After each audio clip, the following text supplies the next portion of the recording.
initiative that we start off every academic year, and this year we are going to start with our 1 year integrated batch from 4th of May 2026. Obviously, for those students who are going to target both UPSC as well as MPSC Civil Services Examination 2027. Okay, now let me welcome all of you, and anyway I am going to take help of the PPT so that you would be in a better place to understand and make sense of each and every important component of the civil services examination. Okay, now let us get started. Just a brief write-up about Unique Academy. Unique Academy has been working in the domain of guidance and mentoring students who have been preparing for civil services examination, both conducted by UPSC as well as the MPSC. We have been taking up various initiatives, and as I referred to earlier, right in the beginning, one of the very important initiative happens to be the 1 year integrated batch that we are going to start off from 4th of May 2026. Besides this 1 year integrated batch, we have very important other initiatives such as IAS foundation course for those we have got through 10th and 12th, and then 3 years integrated batch for those who have admitted themselves in the graduation and want to pursue civil services, that is the preparation for civil services examination right immediately after their 12th examination, that is while pursuing their graduation. So 1 year integrated batch, the very important first initiative, then the IAS foundation course, and then the 3 years integrated batch. Now as far as the 1 year integrated batch is concerned, it consists of so many important elements and components. I'll speak about each one of them at the end of the session. Okay, now let us get started. Since the title of today's webinar is targeting UPSC MPSC 2027, for which we are going to start our preparation from this month of May, initially it becomes essential to understand, though briefly, the civil services, that is what is meant by civil services, then what is the role of the civil services, what is the significance of the civil services, and then comes in picture the UPSC, that is the Union Public Service Commission. We'll just briefly talk about UPSC, and then straightway we'll slip into a very important part of today's discussion, that is the civil services examination, which is known as UPSC MPSC CSE, that is the civil services examination. And once we get to know about the various phases and stages of civil services examination, we'll look into the subsequent important component of today's discussion, that is how one is supposed to approach this examination, that is how exactly we are supposed to prepare for this examination. Okay, and last but not the least, the unique way, that is what do we as an institution offer as part of the 1 year integrated course. Okay, now what is civil services? Just a brief explanation of the same. Civil services is an integral part of Indian administration or Indian bureaucracy. And Indian administration or bureaucracy, that is the public administration, Indian public administration, Indian public bureaucracy, includes, being a vast mechanism or machinery, includes, look at that, the military services, then the diplomatic services, judicial services, and the civil services. So all these services are part of a big machinery called as Indian bureaucracy or Indian administration.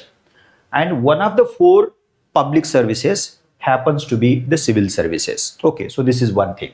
Now, as far as the civil services is concerned, civil service is concerned, if we use a singular, then it consists of services such as Indian Administrative Service, Indian Police Service, Indian Foreign Service, Indian Revenue Service, and besides these important services, other 16 to 17 civil services. So if we take all of them together, then the number goes up to 20 to 22 civil services. To summarize the first point, civil services happens to be an integral part of a bigger machinery called as Indian public administration, bureaucracy, and civil services consists of, including all these services, 20 to 22 services.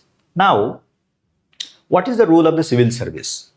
Why is it that this public service, which is known as civil service, is known as civil service. What is civil in the civil service? So we have come up with a very brief, short explanation of the same.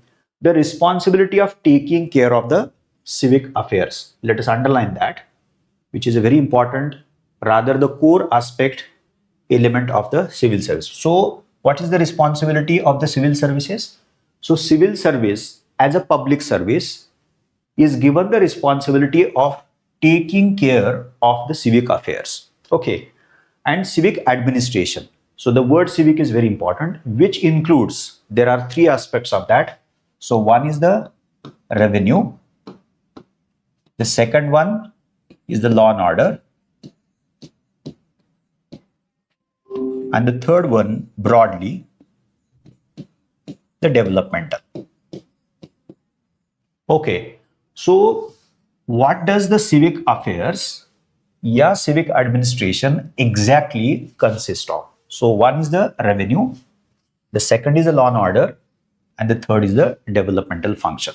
So these are the three core responsibilities, three aspects of the civic responsibilities which are given to the civil service. Okay, therefore, the name of this public service is civic. Civil. Civil is the appropriate word. Now, if you look at the second point, implementing the laws and policies. Now, this is a quite obvious and explicit dimension of the responsibility or role which is given to the civil service. What is that? Implementation, execution of what?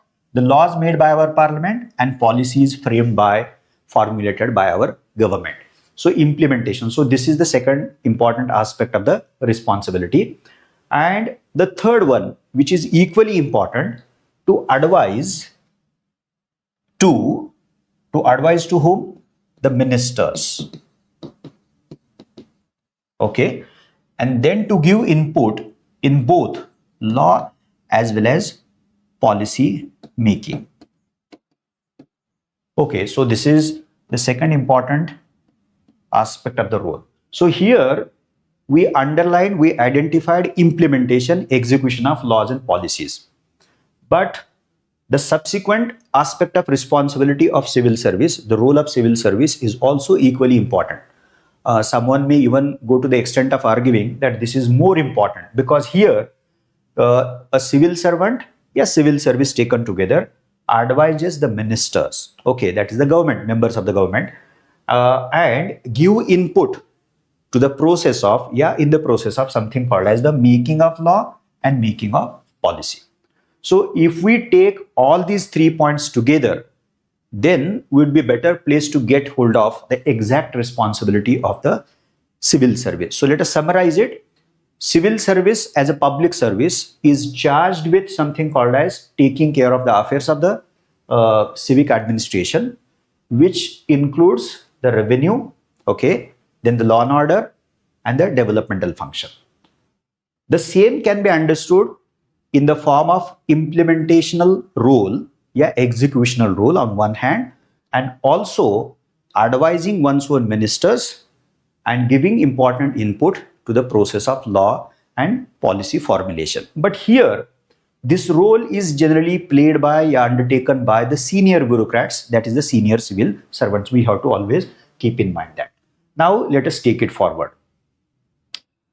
Now, the significance of the civil service. I think if we get hold of in a better manner, the role and responsibility of the civil service, based on that, we can well be in a position to understand the significance of the civil service. So what is the significance of civil service? Civil service contributes to the development of our nation immensely. Okay, so developmental process is the core of the responsibility of the civil service, number one. And number two, to be very specific, it can impact our society positively and lives of millions of people, and especially, this is very important, the vulnerable sections, the needy sections of our society, be it scheduled caste, be it scheduled tribe, be it children, be it women, so on and so forth. Okay, so it has the potential of intervening positively, constructively in our society in general, but particularly those sections which are usually known as vulnerable sections, neglected sections, peripheralized sections. So if we take both of them together, civil service holds the potential of contributing to something called as the developmental process of a nation, that is our nation, our society, and especially, okay, if we focus specifically on that particular aspect, this is changing, and it holds the potential of changing the lives of vulnerable sections of our society. Therefore, civil service enjoys a lot of significance. That is how we can make sense of. Now take it forward. Now our constitution makers were very well aware of the significance of public administration and public bureaucracy in general and civil services as part of the Indian public administration. So a lot was going to depend upon the functioning of the role actually played by the civil service. So in a sense, we can say that success or failure of a government to great extent depends upon the actual role played by the civil service. The laws are formulated by the parliament, policies are formulated by our government, that is the political executive. However, even if these laws and policies are well formulated, but the outcome of the law and policy ultimately depends upon the manner in which the law and policy is executed. So here, the process of implementation, process of execution acquires critical significance or importance. And since civil service is integrally connected with the process of implementation, that is implementing laws and policies, we can well gauge the kind of significance the civil services enjoys in Indian political setup. Now, since constitution makers were very well aware of the critical significance or importance of the civil services, what they did through our constitution is to provide for this constitutional body which is known as UPSC, that is the Union Public Service Commission. So it is a constitutional body, all of you must be well aware of that, which conducts not only a couple of examinations but various examinations.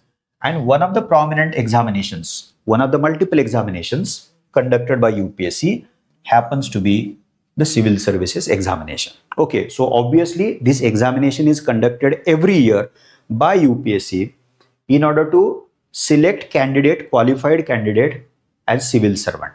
Now similarly, we have in state of Maharashtra, for state of Maharashtra, a similar constitutional autonomous body called as MPSC, that is the Maharashtra Public Service Commission. So this constitutional body, like UPSC, is also assigned the task of conducting various examinations in order to recruit the public officials. And one of the important component of public officials happens to be the state civil administration. Now deputy collector, tehsildar, DYSP, so on and so forth. So these are the civil service posts which are recruited by the examination known as the state civil services. Okay, so we have UPSC as the constitutional body or commission, and similarly in every state, almost in every state, for every state, we have State Public Service Commission, and since we are talking about Maharashtra, so it is Maharashtra Public Service Commission. So now if you look at the significance of these commissions, be it UPSC or MPSC or any other state commission, they are tasked with selecting qualified candidates transparently, honestly, okay, without any corrupt practices. And therefore, our constitution makers provided for the formation of establishment of these constitutional bodies, which are respectively known as UPSC on one hand and the MPSC on the other hand. Now, civil services examination. As I stated earlier, these commissions conduct various examinations, and one of the important examination happens to be civil services examination. Now, this examination, and we are going to be very brief as far as getting to know the structure and the pattern of the examination is concerned. The very first stage, which is also known as a screening test, okay, but the official name is the prelims. Now, it is for 400 marks. Now, in which we have, two papers. So, the first paper is known as GS1, in which we have 100 questions.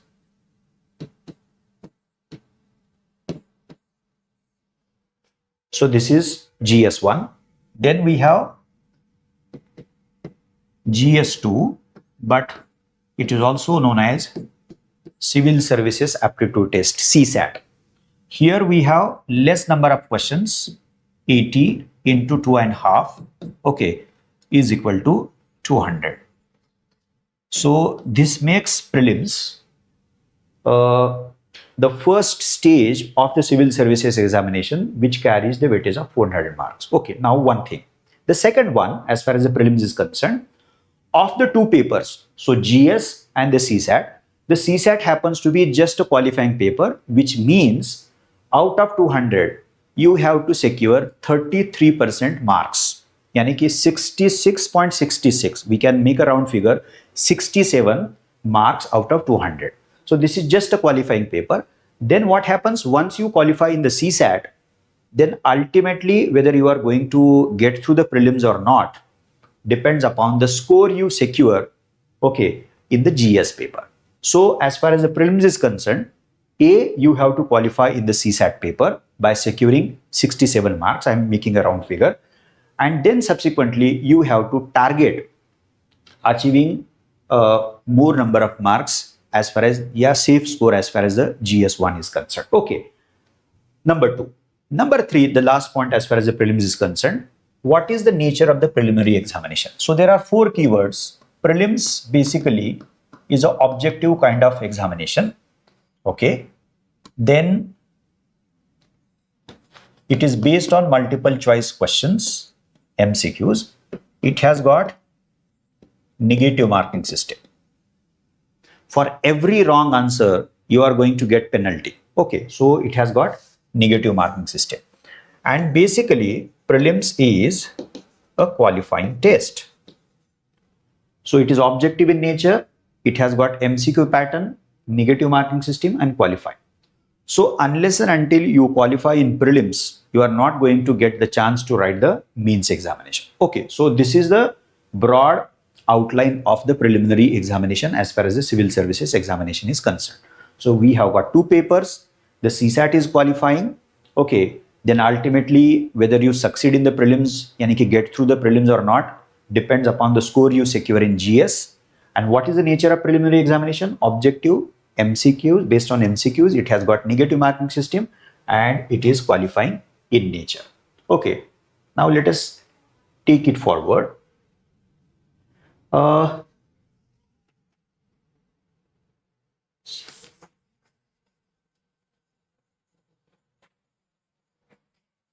Now once you get through the prelims, then you can write the mains examination, then and then only. Okay, now what is the outline of the mains examination? Now in mains,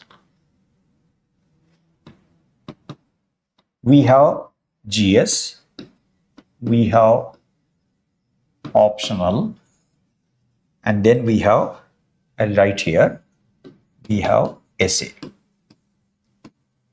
Let us use the numericals. Okay. Now in GS we have 4 papers and each paper has the similar weightage of 250 marks. So taken together, GS is for 100 marks. So GS1, GS2, GS3, GS4. Okay. So 4 GS papers. Then you have to choose one optional, which is for 500 marks.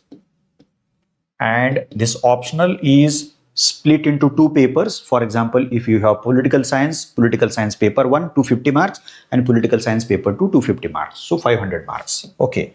And then you have the third component in the mains examination, that is the essay paper, an independent essay paper, wherein you have to write essays on 2 subjects, 2 topics, each carrying the weightage of, again, the similar weightage of 125 marks, taken together 250.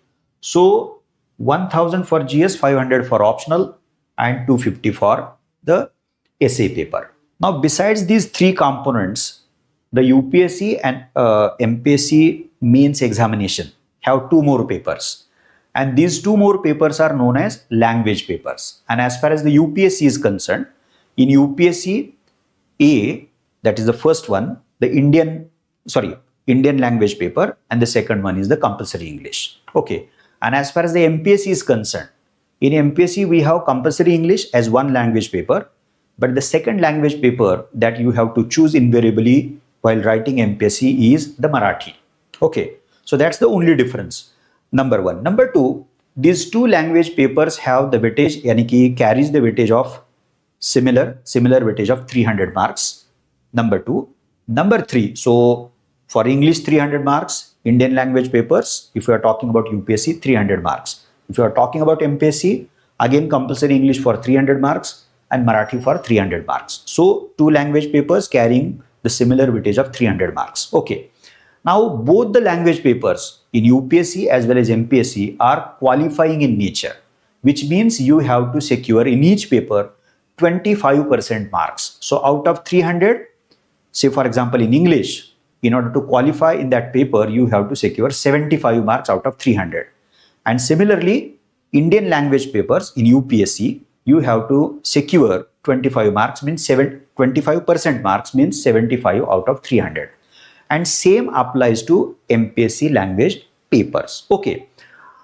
Being qualified, whatever score you secure in these language papers, this is not counted in the mains examination. So taken together, the civil services examination, that is the mains examination, happens to be of this is the weightage. Okay, so 1750, 1000 GS, 500 optional and 250 essay. Now what is the nature of the mains examination? The mains examination, the entire mains examination is written in nature, and I'll get back to that.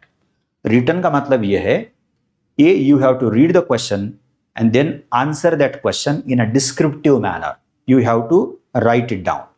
For 10 marks, you have to answer the question in about 150 words. For 15 marks, you have to answer the question in about 250 words. So word limit is a very important feature of the mains examination. So basically it is a written examination wherein you are supposed to answer questions for different marks, 10 marker questions, 15 marker questions, 20 marker questions, और essay सबसे बड़ा है, one essay carries the weightage of 125 marks. So we have got two essays in this essay paper, 250 hai. Okay. So weightage in terms of marks, word limit, which is equally important. And therefore, this written format makes civil services mains examination a challenging examination. I'll get back to that later on. Okay, so this is all about as far as the mains examination is concerned. Now remains the third phase of the civil services examination, and that is the personality test, which is popularly known as the interview.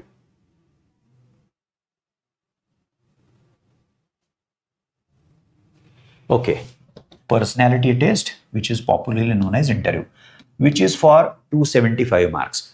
Now those students who write prelims get through prelims, subsequently write mains, and those who get through mains, they are invited by the UPSC, called upon by the UPSC in Delhi Dhulpur House to appear for the personality test, and the weightage is 275 marks. So this is the last stage, yeah, third phase, so to say, as far as the civil services examination is concerned. Now, what is the nature of this personality test? It is oral examination, quite explicit, in which the suitability of a candidate is obviously verified by whom? The UPSC interview panel of around 5 members. Now, this is the core of the personality test. So, what is done here to just make a primary sense of this test? The suitability of a candidate is verified here. But for what sake? The civil service.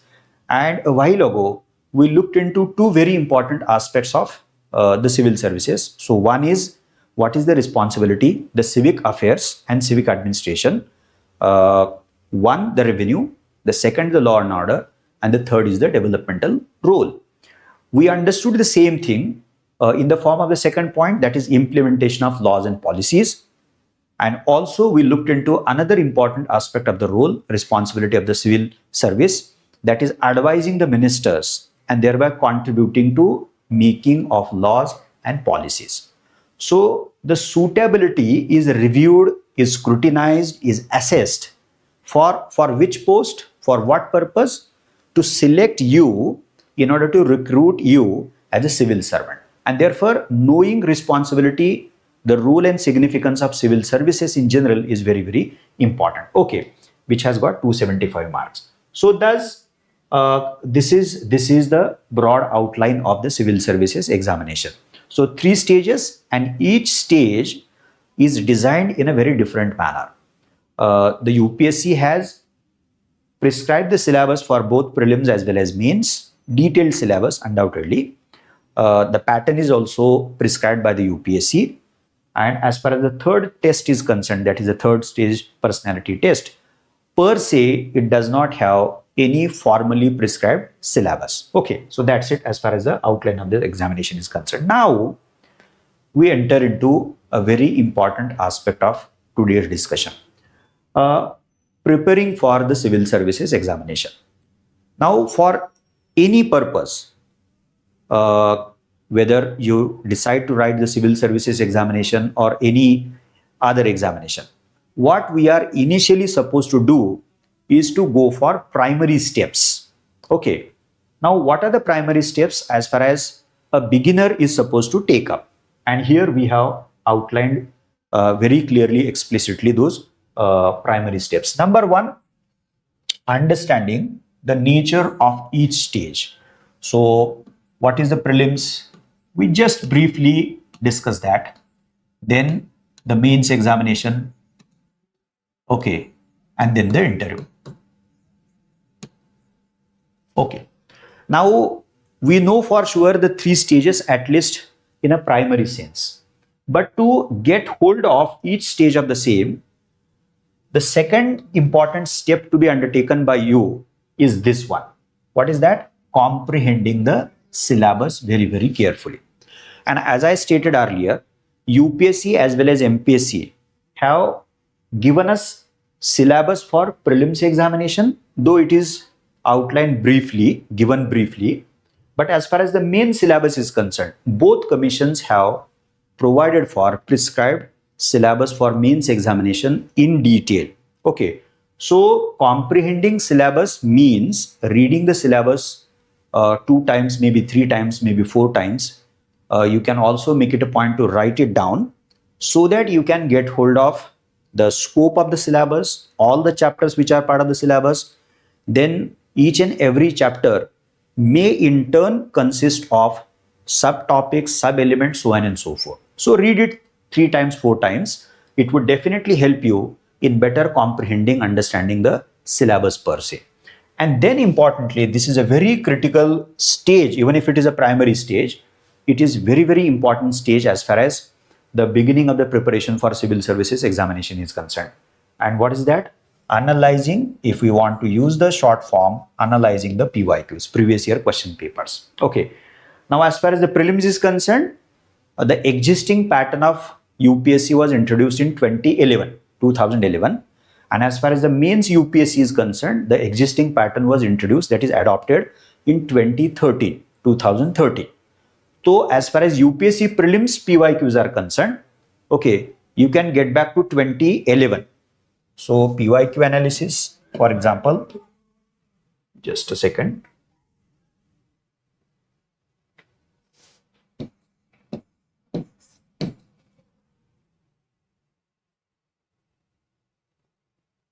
I think there is an issue.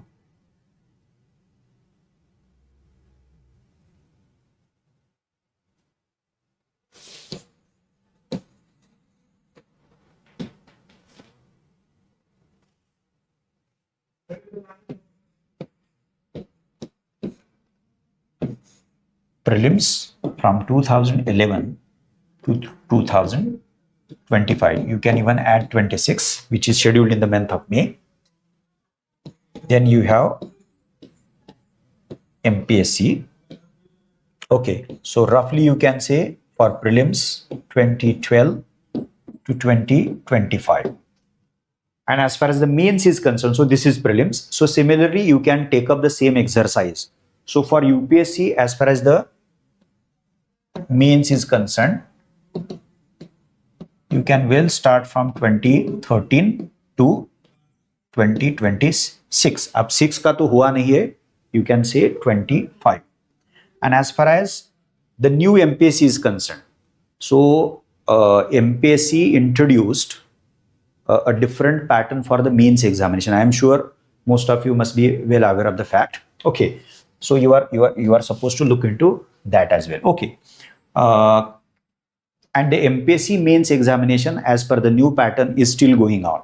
Okay, so you can check out 2025 mains papers of essay, then all GS4 papers, and then subsequently the optional as far as the MPSC mains examination is concerned. Okay, now let us get into this a slightly detail. Now, what is mean by PYQs? What does the PYQ analysis exactly consist of? Number one, as I stated earlier, if you are supposed to look into, say for example, 10 years previous year question papers, then read those question papers year wise very carefully. Number one. Number two, you can once again start with reading the same PYQs but paper wise, GS1, GS2, GS3, GS4. Then what you can do, GS1. In GS1, you have questions in GS1 on history from 2013 to 2025. Then you can split questions on history from GS1 into 4 sections which are part and parcel of the syllabus of the history. So you have Indian heritage and culture, number 1. Number 2, modern world history. Number 3, modern Indian history. And number 4, post-independent Indian history. So this is how you can go deeper, you can dig deeper as far as the process of reading question papers, that is the PYQs, is concerned. So that, number 1, you can exactly get to know as to what kind of questions are asked by both UPSC as well as the MPSC. Knowing the nature of questions is very, very important. And that operates as a very important input so that you can plan your preparation, plan your reading, processing the material, and then directing your preparation to the needs of, okay, which would be conducive to the need and requirement of both the commissions, that is the civil services examination. Okay, so this is how the third phase, sort of a primary stage, but very important, is to read, to look into the PYQs, and they help you, assist you in, in better targeting one's own preparation. Okay, now let us take it forward. Now, after going through this preparatory stages, let us say, knowing each stage, then looking into the syllabus, and then PYQ analysis, what you are supposed to do is this. Sorry.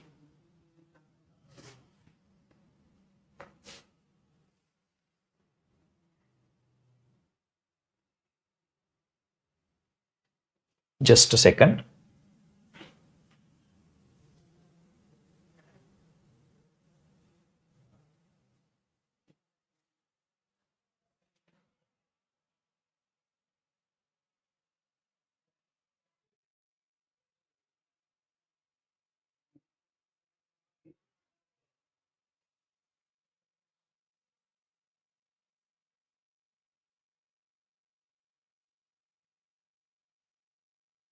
Yes, there was some technical issue. We'll get back to that.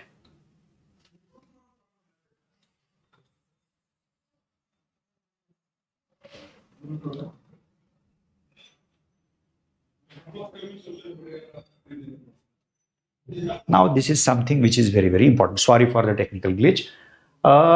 So, 3 primary stages that we just talked of. 1, knowing each and every stage of the civil services examination, be it UPSC or MPSC. Number 2, looking into the syllabus, especially of the prelims examination and of the mains examination. And the third primary step that we talked of is looking into the PYQs. Popularly, it is known as PYQ analysis, but make it very simple.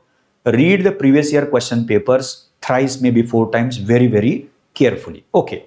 Now, after that, what becomes important in preparation for the civil services examination is these elements. Okay, these are very important elements, components, okay, of the process of preparation. One by one, let us look into that. Now, conceptual understanding is a backbone, is a foundation of this examination, for this examination. Now, be it history, geography, polity, economy, every subject has its set of fundamental concepts, terms, and terminologies. If a candidate is not well aware of and possesses the essential conceptual clarity, it becomes very difficult for the candidate to understand that subject. So therefore, the first important care is this, that you have to ensure conceptual clarity to the utmost level. And how are we supposed to do that? NCRTs. These are the textbooks, the CBSE syllabus, and these NCRT books help you in laying down a solid foundation, that is a conceptual foundation. Okay, आपको करना ही करना है. Now, just for example, while reading Constitution या Indian polity, you will come across the term Constitution, the term sovereignty, the term secularism, the term parliamentary democracy, the term judicial review, the term judicial activism, the term rights, the term fundamental rights, so on and so forth. So same is the case of every other subject. In history, you have number of concepts. In economy, you have number of concepts, so on and so forth. Since concepts happen to be building blocks of each and every subject, you need to have, a candidate needs to have the conceptual clarity. Number one. Number two, while preparing for the civil services examination, both UPSC as well as MPSC, for each GS subject, you have to refer to, after going through the NCRT textbooks, you have to refer to something called as at least one standard reference book. For example, modern Indian history, Bipan Chandra's reference book is quite famous and popular, India's Struggle for Independence. Okay. Then for Indian Constitution, usually it is M. Lakshmikant, but it is not so useful as far as the UPSC mains is concerned. Lakshmikant is useful primarily for the preliminary examination. Okay. So this is how for each and every GS subject, so history, economy, constitution, polity, then science and technology, geography, Indian society, so on and so forth, including ethics, obviously, you have to go through, okay, at least one standard reference book. So that is the second one. Now, reference books are those books which aim at covering the entire syllabus of the given subject. So these reference books are quite bulky, maybe of 500 to 700 pages, full of information, factual stuff, okay, maybe current and contemporary development. So you have to process standard reference books very, very carefully, because it is through the standard reference books that you can get hold of the subject, only through the standard reference book. Okay. Then besides the conceptual and the core part of each and every subject to be consolidated through reference book, standard reference book, what else are you supposed to pay attention to is the current and contemporary events. And these competitive examinations, that is the civil services examinations, are very well known for the component of the current and contemporary events at global level, at national level, at state level. Okay, all major developments, current developments, contemporary developments need to be prepared thoroughly, but not only in terms of getting to know the factual stuff, the informative stuff of the given event, but also the issues involved. And therefore, while preparing any current or contemporary event, you have to look into the factual aspect of that, informative aspect of that, number one.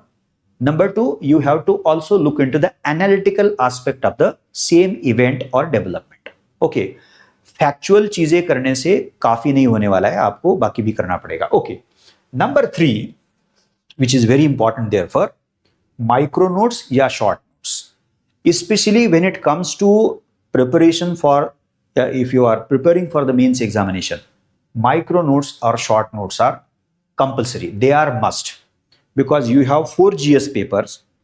In turn, every GS paper contains 2 subjects, 3 subjects. Okay, for which you have to go through NCERT books, at least one standard reference book, so on and so forth. And also you have to look into the current and contemporary events and some material for the same. Now, reading this material once or twice is not going to be sufficient. You will have to read this material, the study material, again and again. But you cannot get back to the same material in reference book as in the original form. So therefore, you have to process every material that you are going to read for the examination and for every subject. So processing becomes important, and it is only through systematic processing of each and every element of the reference book that you can come up with very sharp and precise short notes. Okay, so this is a very important component as far as the preparation is concerned. Then, as far as this process of preparation is concerned, we have got one more element, and which is critically important, that is the revision. If you are very effective here in processing the material, study material and all notes, and come up with very sharp and precisely formulated notes, then this process would become comparatively much easier. Revision, because you know for sure that look, this is the core of each and every chapter, yeah, so and so chapter, and I have drawn that core from the given chapter out, set it out, and I'm going to revise that. Not the entire original book, but something which is taken from that original book in the form of the micro notes or the short notes. Okay, and then comes the ultimate stage, and here we have means examination in our mind, answer writing. So UPSC mains examination as well as MPSC mains examination happen to be written in character. So you have to write answers. So the pattern is descriptive in nature for a given number of mark, following a word limit prescribed by the commission, so on and so forth. So answer writing becomes important, essential element of the process of preparation. Okay, now let us take it forward. What kind of skills are needed? Okay, now I have just focused on one set of skills, that is academic, loosely speaking, very generally speaking, the academic skills. Now what are those? So this is a very explicitly known fact, that reading and comprehending. So reading something and getting to know the textual meaning of that, but then to be able to make sense of between the lines, to be able to make sense of the implied meaning, so on and so forth.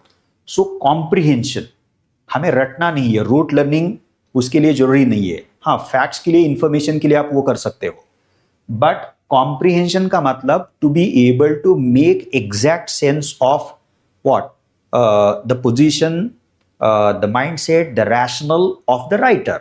क्या है वो? खाली textual understanding से काम नहीं चलने वाला है. Okay, so to understand whatever you are going to read, to analyze. So the ability to analyze something. So analysis as a process consists of dissecting, यानी कि breaking it down.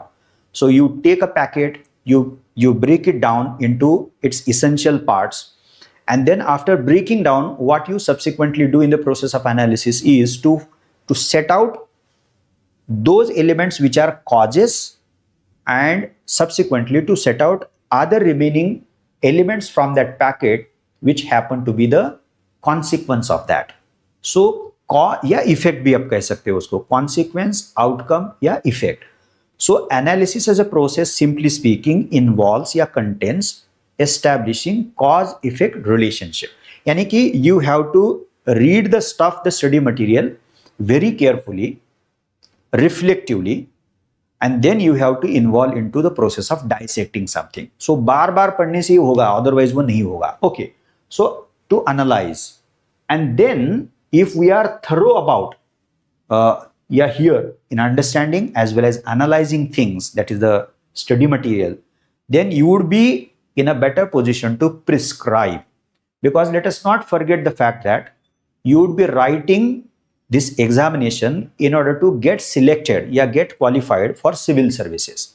And civil services, civil servant typically as a public servant is supposed to be aware of the reality of one's own society, the issues, the problems and challenges on one hand, But B, या second, on the other hand, he in capacity of a civil servant is also expected to suggest something. So therefore the ability to prescribe, यानी कि suggesting solution, suggesting way out, this ability is scrutinized, cross-checked even through this examination. And therefore interview especially and the mains examination, these two stages are very, very important as far as the assessment of the ability to prescribe is concerned. And thus we get to something called as the critical thinking.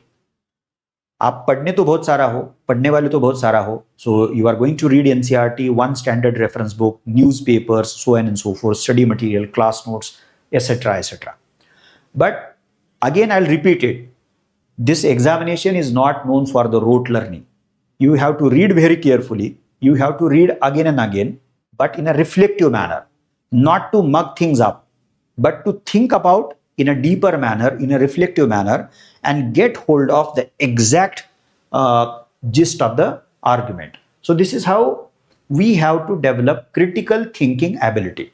Now, what is mean by that? Let us try to make it as simple as possible. Critical thinking का मतलब क्या है? While reading something, whenever you come across some stuff, let us not take it for granted. Okay, आपने पढ़ा है उसका मतलब वो सही है ऐसा मानना ही नहीं है हमें. करना क्या है फिर? You read it carefully and then you make it a point to cross check it, to examine it. Is it so? Cross check that. And then if you come to know that yes, it is so and so because of so and so reasons and factors, then try to find out the evidence for that. So this is how, by not taking anything for granted, what you are supposed to do here as part of the critical thinking ability is to keep on asking questions and getting to know the answer to those questions. That is, simply speaking, critical thinking ability. Effective writing. Now, mains examination, whether it is the UPSC Civil Services examination or the new MPSC Civil Services examination, both carries the similar weightage of 1,750 marks. That is a 1,750 marks mains examination.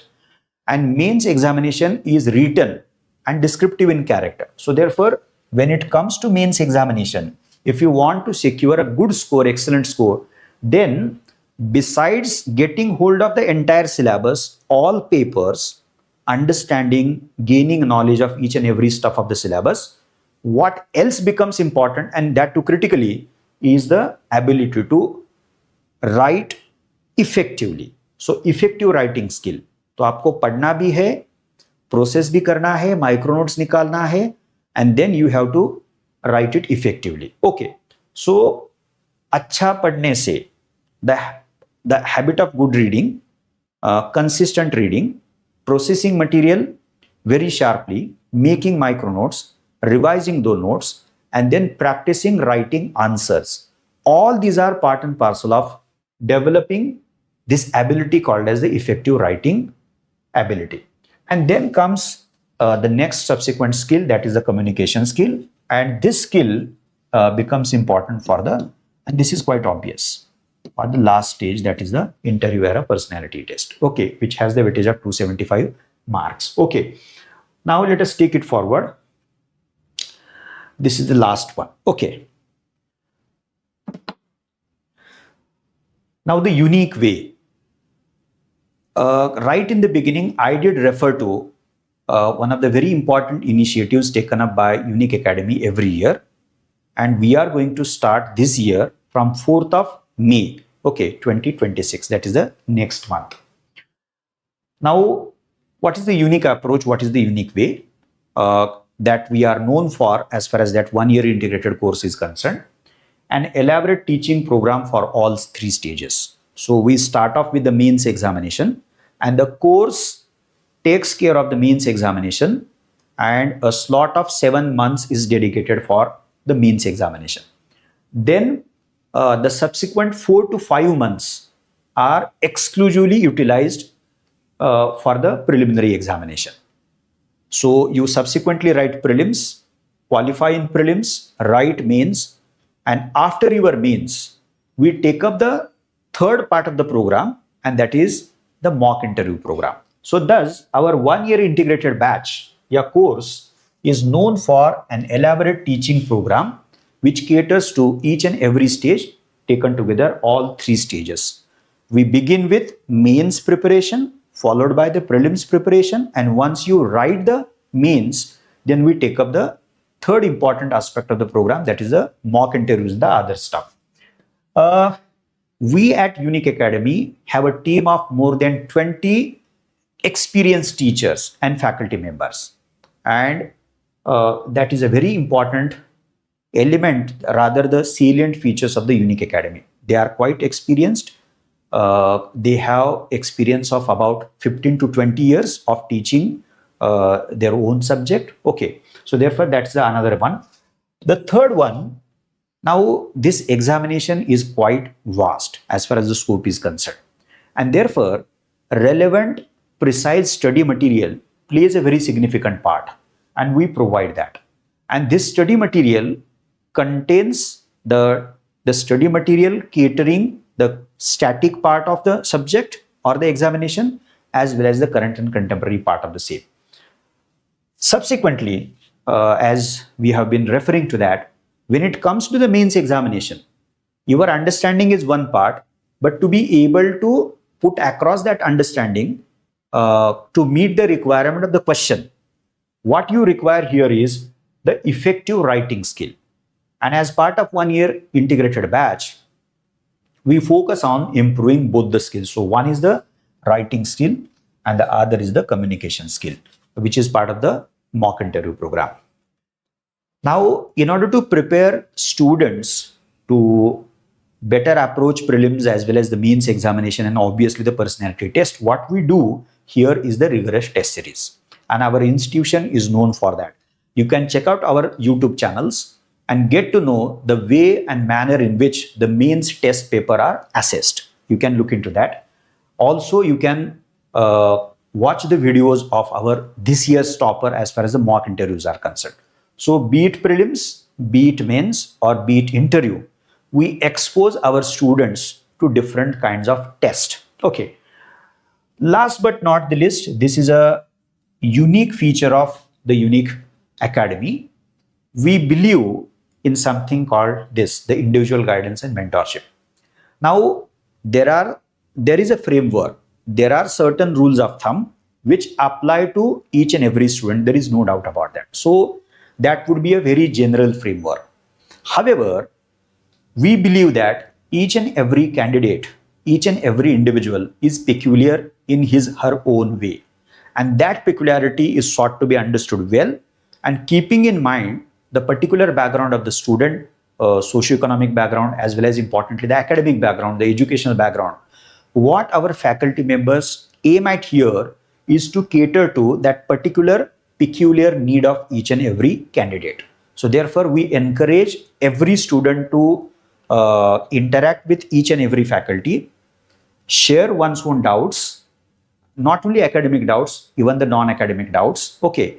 And thereby we ensure that every student, okay, is mentored. So this is how, these are the important elements of the Unique way, and that is how the Unique Academy has been providing guidance, helping out students so that they are better equipped to write prelims, mains, and face very confidently the last stage, that is the personality test. Thank you, students.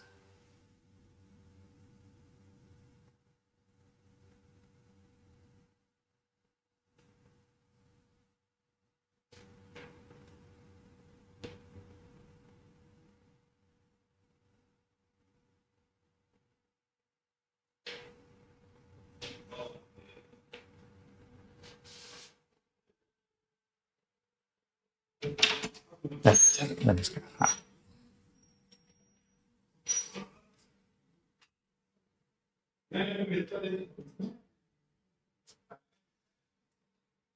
केलं ना? अच्छा अच्छा. हां, मग ठीक आहे.